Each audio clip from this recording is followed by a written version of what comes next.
Thank you for joining us today. I'll start with, can architecture be taught and why? Thank you for having me. Architecture can be taught for sure. I think you're looking at a prime example of that. Um, I think growing up as a child, I was no less or more talented than other kids who were interested in the built environment. And so yes, absolutely, I think it can very much be taught. I would even go a step further and say, not only can it be taught, but it is dependent upon good teachers. And I would go as far as as one example, if you wanted to know the most influential architect of the current time, I would say it's probably somebody like Rem Koolhaas, who has spawned a following of young architects who are now leading their own practices. And so yes, absolutely, it's dependent upon good teaching. What is still missing in the architecture education system, and what do you see unnecessary to teach nowadays? I think what's still missing is a sense of self-confidence. I believe we teach students quite well and in very different ways, which is a strength of the architectural education system. I mean, people have a choice where they want to go to school. If you go to IIT, it's different than if you go to SciArc, and so that's all good. But there is maybe the missing thing more than anything is that we come out, we have amazingly broad educations, but we are sort of timid about and actually we have a lot of difficulty explaining our value to the public at large.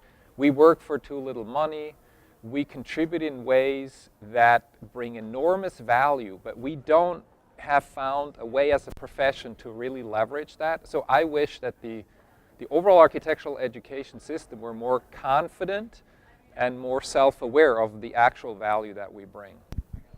How do you push the boundaries of architecture education? Well,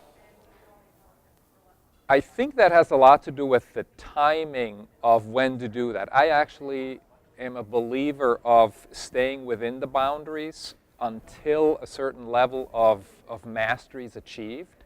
So of course we have to push the boundaries, but I think it's a bit of a question of timing. So once students and young architects, and anybody for that matter, has developed a depth of knowledge, that's the time where it makes sense to push boundaries. And specifically today, the way I try to do this here at IIT is actually venturing into exploring topics of business, communication, behavior that affects the way we do things, and leadership. So sort of venturing beyond the traditional definitions and boundaries of what's taught here. How can we educate the general public about architecture? I think the best way would be to stop speaking in archi-speak. And I'm pretty sure you know what I mean by that. I can give you an example. There is every so often when I'm invited to be on a review, there will be other members of the review group who speak in a way that I don't understand. And to me, that's a problem. I've practiced for a while now. I know what people sort of mean to say, but if there's even that kind of barrier, it's a huge problem. So, you know, as a measuring stick, Abraham Lincoln was able to deliver the Gettysburg Address in 271 words, making sense of one of the most difficult and complex issues of US history, and he did it without using a single fancy word. So we know it can be done, and I think we have to hold ourselves to a higher standard, because otherwise the general public will just be disconnected and they won't care. What is the architecture degree worth to you? Well, you know, it's not something that I think of actively almost ever, but being able to reflect back on what the education was to me, I'm now actually very aware that when I was in it, it was very hard to make sense out of it, but now with some years of experience looking back, I think it's an amazing experience, amazingly broad and valuable. And again, there was through somebody else's eyes who actually made a comment like this at one of the reviews, who was speaking to architecture students and saying, do you guys realize how special this education is?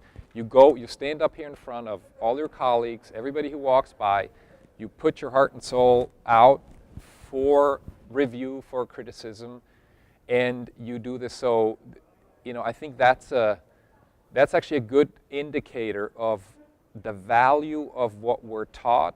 And if I think we have to do one more thing, is actually leveraging that knowledge, these abilities, to balance different requirements, and we have to find a way to get young people into positions of power sooner rather than later, because we can do it. Architects can do it. Politicians, as it turns out, can't. Professor Tom Jacobs, thanks for joining us today. Thank you for having me. Thank you.